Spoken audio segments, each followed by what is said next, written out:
why I make so many videos about men and the outdoors and their hubris and their recklessness and how it gets people killed, especially children and their wives and partners and whoever else and themselves.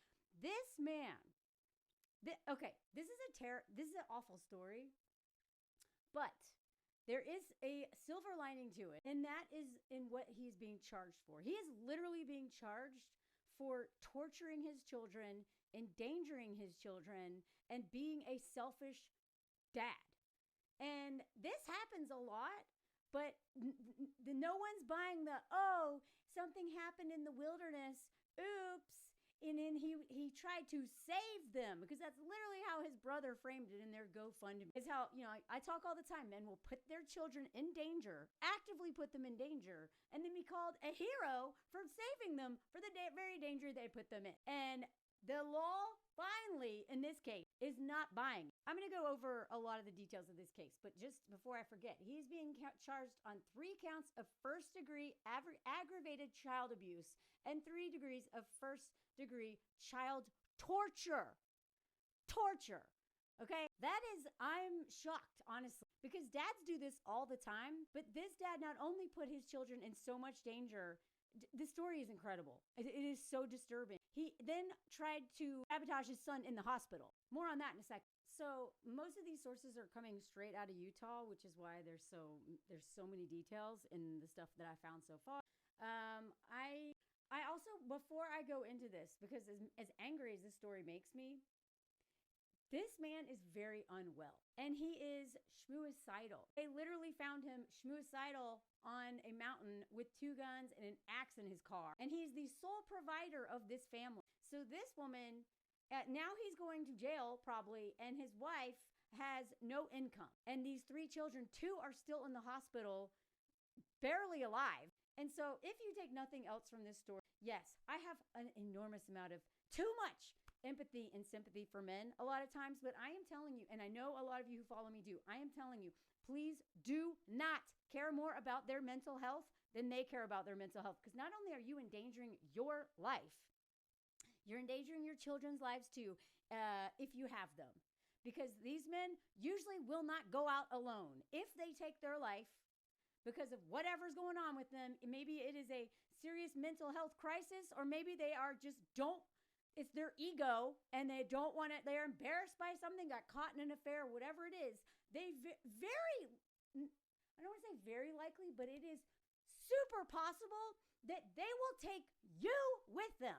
Okay? So I never care about men's mental health more than they care, because you are endangering yourself and your whole family. Please, if you stop listening now, please, because I am so tired of them saying that we don't care about men's mental health. No, women care too much about men's mental health. Too much. So much that we will stay with these men no matter what. Even if they refuse to get help, we will stay. We will support them. We will enable them. We will let them drink themselves to death. We'll let them do anything. They will let them watch porn all day, play video games, do everything, because they're depressed. We do not have that luxury of being depressed, being mentally ill, and not still carrying on and just avoiding it. Because we usually do not have someone who is going to do all this labor for us. We usually have to show up and take care of ourselves, take care of families, take care of our parents, take care of children, take care of our friends who are in domestic violence situations or terrible marriages. We are constantly taking care of people. We do not have the luxury to sit there and just let our mental health crisis just get worse and worse, because there's not someone taking care of us usually. Obviously, there's exceptions to what I'm saying, so please don't bean soup me here. But let's get into this story. The indictment accuses Micah Smith of being selfish. They literally put that in the indictment. Thank you. God, thank you. Finally, you say the word. And formally charges him with 3 counts of all this. Already went over. He's being held without bail. Good. And I really hope this wife does not take the Arizona hot car dad route and try to bail this man out and try to stand by him. And you know what? Very likely these people are Mormon. I'm not sure, but this is Salt Lake City. His brother's name is Jedediah. What is it? Whatever. It sounds a very Mormon name. There's a very good chance this is a very Christian family or very religious family or something. And so many women, I mean, it's already hard enough to not be brainwashed by patriarchy in general in this society, but the more religious you are, especially white nationalist Christian or whatever, Mormonism, the more brainwashed you are into the cult of patriarchy, which White Woman Whisperer and Daniela Mascanera, oh my God, I just forgot her last name. Knitting Cult Lady, their Hey White Women podcast talks so much about the cult of this stuff, of whiteness, of patriarchy and all this stuff, and this group thing that we got to get out of. And so it is very likely we will see her defend this man. I hope not. I hope not. As somebody who was literally was up all night fighting with, well, not fighting, whatever, a very famous pick-me celebrity fighting for her life in my comment in one of my videos. You cannot tell someone what's happening if they don't want to hear it. They won't hear it. And this woman, even with her kids literally almost dying in this man's care, she may not hear it. But if you hear it, if any of you get this message from these examples, that's why I talk about this stuff. I feel really bad for this woman. And as someone who has been in an abusive relationship, put myself on the line, even put my community in danger because of it, there's a good chance that she is too brain forked at the moment to go, but whatever, we'll see. What seemed like an innocent hike with three children, no, I would have never called it that. There's no, like, these children are so young. He should have never taken them out hiking in this time of year in that area, but definitely not this trail. It's childhood endangerment taking them on that trail. Carrying a 2-year-old and then have a 4-year-old and an 8-year-old in barely any clothes this time of year on a trail in bad weather. That right there is reckless endangerment to me. But I don't know, men are just so confident. I honestly kind of feel like he went up there to die and take those kids with him. But anyway. But the defendant chose to summon a mountain over the safety of the kids, is what the indictment said. There's a lot more men who need to be charged with this. So the kids, 2, 4, and 8, were reported missing by the family. So the wife was behind, at home. And this was after he sent troubling text messages between him and his wife. So they went up, they left their house at 9 a.m. They summited at 6 p.m., I think. First of all, you should never start that late on a hike like this with two small children. They were up there all night. So they were discovered by first responders the next morning. And they're in the hospital. The 4-year-old remains there, I guess, still. The responders noted he behaved oddly and did not appear to be concerned about the children. Yeah, no he couldn't even fake concern. He told the team that one of his children was dead, when in fact it was one of his other children keeping that child alive. The group was found on the trail. The children were standing alongside a boulder with a few sticks stacked against it to provide wind cover. It was noted that the children were not wearing much clothing, and the 2-year-old was underneath the 4-year-old. So the 4-year-old is keeping the 2-year-old warm. Rescuers said when they arrived, the 4-year-old was mostly exposed, unconscious, and appeared lifeless at the time of the rescue. And the first responders detected no pulse. While being rushed to the hospitals, they performed 25 minutes of CPR on the child. Upon arrival at the hospital, the core body temperature was 62.6 degrees Fahrenheit. And he later suffered a stroke and needed to have a portion of his skull removed. Now, as somebody who has it, well, it's not current. I haven't, but I used to have CPR, first aid, and wilderness first responder. Also swiftwater rescue training.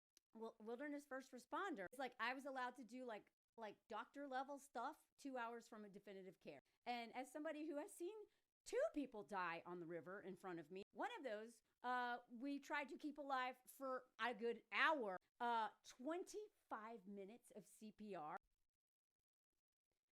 I mean, CPR works, but that's 25 minutes of air barely getting to the brain. Smith's 8-year-old daughter told investigators at the beginning of the day, Smith told his children they were going to go on a 9-mile or 9-hour hike. She wasn't sure which. When they were about 2 miles from the top of the trail, had to start climbing rocks and grabbing bushes to hold on. As they approached the top, clouds started to roll in, prompting his daughter to tell her father they should leave. I'm gonna try to keep him in the frame for anybody who's having a hard time with this. Our little therapy dog here.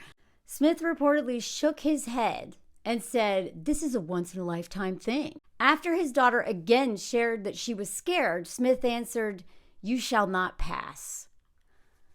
When the storm arrived, as this daughter knew was going to happen, it started snowing, hailing, and raining, according to the girl, with her father instructing her on how to perform CPR on her 4-year-old brother. No 8-year-old should be doing CPR. The kids in this story impressed the hell out of me. As somebody who had to do the Heimlich on my dad once, I still am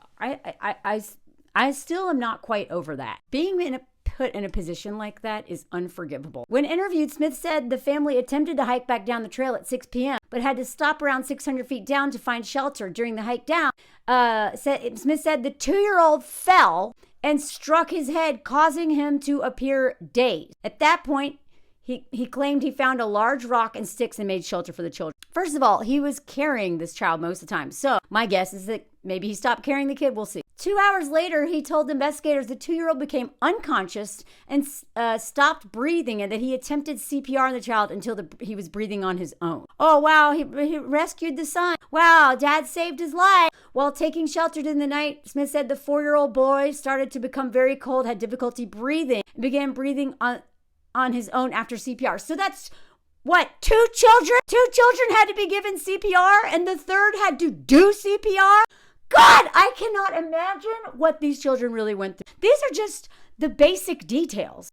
This is just what we know.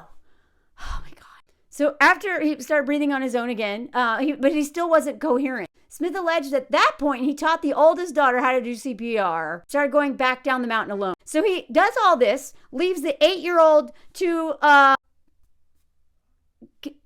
do CPR on her brother while he goes and leaves them. Now, I get that you would think maybe he left them to go get help, but this guy had cell phone service. There's no reason to leave those small children alone and an 8-year-old in charge of keeping her brothers alive. So a search of his phone revealed multiple photos and videos taken during the day of the hike. In one video, his daughter can be heard talking about the clouds moving in and asking, "Are we going to freeze to death, Daddy?" Oh my God, y'all. Oh, I just got chills reading that line. Smith also sent multiple texts to his wife, who asked if the children were safe. At 5:18 p.m., he replied, "Yes, the 4-year-old is exhausted. We're almost to the very top, but everyone is starting to fail and it's starting to rain. I'm getting tired of carrying the 2-year-old. It's tough with 3 children and no second parent." Well, look at that little dig. What is that? Is that a guilt trip? Because she didn't want to go on this? I am really wondering why this mother let him go with these children, especially given that a month earlier, he had been questioned by the police for trying to self-delete on a mountain. So that to me is a really bad judgment on her part. But also when you understand how mind-forked women are in these relationships, it does not mean they don't have agency. It does not mean they are not responsible for their actions. I want to be very clear here. But honestly, as somebody who has dealt with women in my family defending men in my family being harmful, I understand why, or I can see how she may have justified this, or maybe he's abusive and was like, "I'm taking the kids." I don't know. We don't know enough. But this line right here says a lot. Nobody made him go on this hike. No one made him choose an incredibly difficult. I'm going to show you just how hard this hike is in a minute. The adults who went to go save these people got injured on this hike and were scared. All of this was a choice. To keep going was a choice. To ignoring your kids' worries is a choice. Knowing the weather is a choice. Not knowing this trail at all is a choice. And then this, blaming They're not being a second parent there and complaining about having to carry a 2-year-old on a 9-mile hike up 3,000 feet? Are you kidding me? This is how these men think. Minutes later, the wife replied, "You better leave. It's going to get dark." Smith texted that he was getting stressed out and sent a photo at 6:11 p.m. showing the kids surrounded by rocks and snow. It's like he won't leave. He just sends stuff to scare her. According to the Cottonwood Heights Police Department, 1 month before the incident, Smith had experienced thoughts and was found with multiple firearms attempting to locate a mountain. At the time, Smith told officers that he was going through a really hard time and was going to hike to the top of the mountain. However, despite 2 pew-pews and an axe discovered in his vehicle, Smith denied that he was going to harm himself. On November 10th, weeks after he and his children went missing on their hike, Smith was found accused of, this part killed me, y'all. Accused of trespassing at Primary Children's Hospital and interfering with the 4-year-old son who he almost killed with this behavior. Interfering with this medical care and tampering with equipment. This dude was actively trying to kill his child. All of them. But this one again. These poor kids will never get over this. I cannot. This is such an upsetting story. Following the hospital incident, Smith was arrested for domestic violence, although information about what occurred to cause that action has not been released. Well, I don't know. It seems like there's enough. There's enough evidence already, but does this mean there's something else? The indictment read, the defendant's behavior is clearly spiraling, and he's not only a danger to himself, but he's a danger to these victims. Yeah. Okay, this is a different article on Fox 56 News, like a local news, whatever. So this dude got frostbite, by the way. 2 children were in critical condition at the hospital, and 1 was stable. So all 3 kids were in the hospital from this. So each report that I found has a lot of the same stuff, and then some have like a few extra details. So that's why I'm kind of going not in chronological order. So like I said before, they left their home at 9 a.m. So that means that they weren't even hiking at 9. They left their home at 9 a.m. Just so you know, for those of you who are not outdoorsy people, especially this time of year where I don't know about in Salt Lake City, but here in France, it is starting to get dark around 4. No, it's usually dark by 5. So to leave, and it's usually like that in most U.S. places, depending on where you are. Dark between 4 and 6, it starts getting dark. This man left the house at 9 a.m. I don't know how far away that canyon was, but they probably weren't even on the trail until 10 a.m. or later. Do you know how hard it is to just get into a grocery store with 3 children, 2 of them small, to get to a hike and start hiking? God! So they reached the summit around 6 p.m. And just also so you know, if you ever do any major hike, like a 14er or something in the U.S., you almost always want to summit by noon. Like 2 p.m. at the latest. But you should summit by noon because that is when storms move in. They start moving in the afternoon. And that is how you die. You always want to start climbing early in the morning and be going down before the afternoon comes. So at 6 p.m., they turned into mist, fog, rain, and hail. Smith allegedly admitted he was unfamiliar with the trail. But all the hubris in the world. So Smith told the police this 2-year-old son fell and hit his head. Appeared dazed. And then he found this rock with sticks for a windscreen. Smith said he tried to use his body and head to keep the children warm. Yeah, I don't believe that. I don't believe that for a second. At about this time, documents show that the 2-year-old may have gone unconscious and stopped breathing, like that last report. Smith told police he performed CPR until he was breathing on his own. I am so confused by all these details. One child hit his head. 2 children stopped breathing. I honestly can't believe any of these kids are alive. Let me tell you something. I have gotten dangerously cold with all the right gear on stuff. Look what happened in Chile. Most of those were experienced hikers and a bunch of them died. You do not mess with Mother Nature like this and weather. So he allegedly left the kids to go to the mountain, was sending all these photos. He also told police he was comfortable hiking in the dark without light. What? Even though his kids said they were scared. I am sorry, but I have done a lot of walking in the dark without a headlamp. I know how to do that. There's a way that you do that. And you could not pay me to go on a hike without my headlamp. I would not choose to walk in the dark ever if I didn't have to. And definitely not with 1 child, much less 3 and definitely not carrying a 2-year-old. This is honestly one of the most reckless stories I have ever heard of. The child said, this is the 8-year-old, that the storm came in quickly, bringing snow and hail. She told police that she was worried about not living, tried to keep her 4-year-old brother warm. This poor girl. Look at this. The search and rescue crews reported that the hike took over 5 hours for them, experts. It entailed an elevation gate of 3,000 feet. 3,100 feet, sorry. The trail was also found to be hazardous with unstable rocks and boulders. Deputies involved in the rescue stated that only 2 only 2 grown-ass humans, adults, who are expert rescuers in the mountains, finding people. Only 2 of them and this crew felt confident in their ability to reach the location where the children were found. Do you see how insane this is? I honestly can't believe these kids are alive.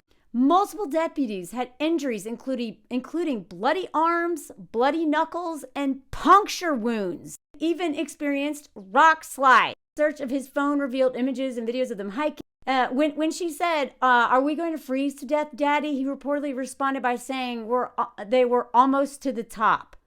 God, oh my God, y'all. Images captured the hike show the children attempting to scale the sides of a cliff while struggling. Mind you, this is an 8-year-old and a 4-year-old, and maybe a 2-year-old if he wasn't carrying the child. The family issued this statement. They're trying to focus on ensuring that Micah, Samantha, and their children receive the support and love they need. No, Micah does not need any support. Micah needs to go to jail. And as much as I don't like the prison system, this man needs to be nowhere So his brother set up a GoFundMe when this first broke, like back in October, before this whole charge came up. In the GoFundMe, it says, one child who spent over a week on a heart and lung bypass machine has been taken off the sedation and is now speaking in full sentences. Thank God. But can you imagine what this hospital bill is going to be? Look what he said in this GoFundMe. Micah is the sole provider for this family. I just want to remind y'all, if you are a stay-at-home mom watching my content or thinking about being a stay-at-home mom, I need you to try to secure some other source of income, or at the very least, make sure that part of this man's income, if you're relying on him to pay all the bills, goes directly into an account that he cannot touch, and that is your money. Because this right here, this is their provider. And like I say, provider and protector, provider of what? Trauma? Autoimmune diseases, stress, a shit ton of unpaid labor, abuse, all kinds of stuff. Protector of what?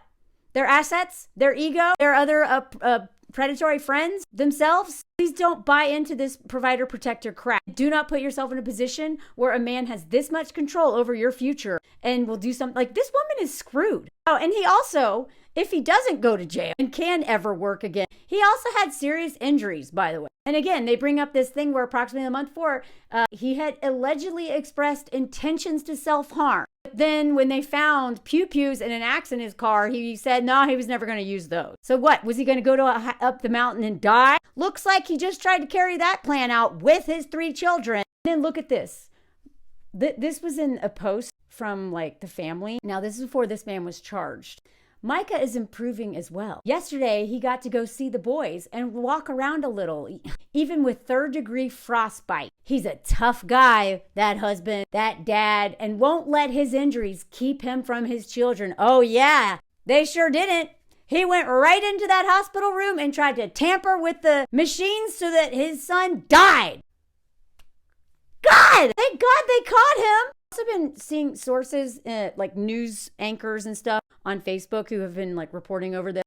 In one of the videos that they found on his phone, Smith told the children that the path they would take was not the normal one, and they are taking the path less traveled. Oh, God. And then explained that the path will be hard and not easy. They're observed in the videos hiking with no trail, scaling the sides of the cliff, and trying to make it through bushes. The children are observed struggling, complaining, and cold. They noted the children were not wearing much clothing. So this is this guy right here. Apparently, so I have not been able to find the GoFundMe, the link that I clicked, that page doesn't exist. So I guess they've already collected their $50,000 that the brother collected for this family. And I don't have anything against that money going toward to save these kids' lives. But look what they said in the GoFundMe. Detailed the ordeal, claiming Smith had bravely sacrificed himself to protect his kids by lying on them to keep it. Oh my God. Y'all see what I'm saying? These men constantly put you in danger or your kids and then get to be a hero. They always get framed as a hero when they are the ones who put people in danger. And if you're new here, I used to lead wilderness expedition. All right. I was a raft guide, a backpacking guide, climbing, a canoe, sea kayak, an instructor of many things, ski instructor. I have been around men in the wilderness for a long time. And so many of them are so reckless and put people in danger so much that I myself rarely will go with a male guide unless I know that man. I do know some amazing guides who are men, but in general, I don't trust most of them. I've seen what they do. So this poor kid, this is a 4-year-old, I guess, right? Okay, sorry. So this, according to this, that GoFundMe raised $52,000 for the hero Utah. See what I mean? Before they charged him with all these things for endangerment, this is how they were framing it. Because every time children are harmed in the outdoors, or a woman is, but especially children, they will always frame it first with giving them the benefit of the doubt and assuming that dad is a hero. Now, I actually want to say one thing. I did a whole video on that Disney thing and that the dad who jumped in after his kid. I was wrong on that. I was wrong. The sources that I saw were in legit news sources of interviews they claimed they had done of people saying they saw the dad put that kid on the thing. So I usually don't try to make stories based solely on speculation, but so I was wrong in that one. I'm not going to make a whole video on it because I do not have time. There's too much to talk about. I want to acknowledge in that one case, I was wrong. Apparently the mom put the daughter on the rail and dad did save her. So every once in a while, the dad is the hero, but we assume the dad is always a hero. That is how we're taught to. So I want women to undo that and assume that man put that family in danger until proven otherwise. I am so tired of this framing of hero dad, hero dad. What I'm also tired of is the women who are married to these men, the mothers of these children, constantly be painted in their community and in general as this wet rag, this nag, this woman who just fears, who's so paranoid and so afraid all the time. And I'm not saying that's never the case, but men do not worry enough. Not nearly enough. And because of that, women have to worry way too much. And it's not because we don't like fun. It is because we know. We can see 10 steps ahead. Even when we don't even know anything about nature, we can think of what the kids might be doing in an environment like this because we know children better. We pay attention. We know that the eye color of our children. I say we collectively, obviously I don't have kids. But I was a nanny and I worked with kids. I know kids pretty well. I know how they operate. I know what they need at each age. I know how to read them pretty well through experience. So women tend to know what's going to some crisis a kid's going to have hours before it happens. When all that mental load, all that emotional labor, and men don't do that, which is why please do not trust them in the wilderness. They cannot. They can't even predict crises in their own home. You think they're going to predict crisis out in the woods? Hours from definitive care?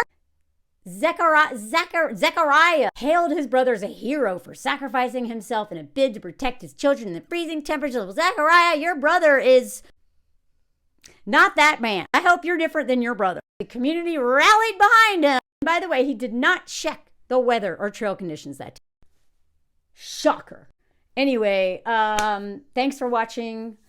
I know this is a hard story, but I do like to keep our eye on the changing narrative. I believe we're changing that narrative. And I am so happy that even though the knee-jerk reaction was to believe this dad was a hero, blah, blah, blah, and this man is being charged with torturing his children by putting them in that.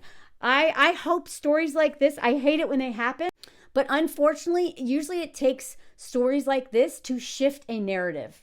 And the narrative that I want to see shift, and I see slowly shifting, is that we are not trusting dads so much anymore. We see what they do by leaving them in cars to play games and rack off the corn. We see their addictions and how they impact. We see their gambling and all of their reckless, selfish, addictive behavior if they will not work on themselves, and a lot of them refuse to, and we care so much about these men. I am over us self-abandoning, self-sacrificing, and endangering ourselves, our families, and the entire community by waiting for them to care about their own mental health. I am tired of caring more about men than they care about themselves. I will not do it anymore because we always lose and almost die trying to help and save them. I'm done. Anyway, let me know what you think.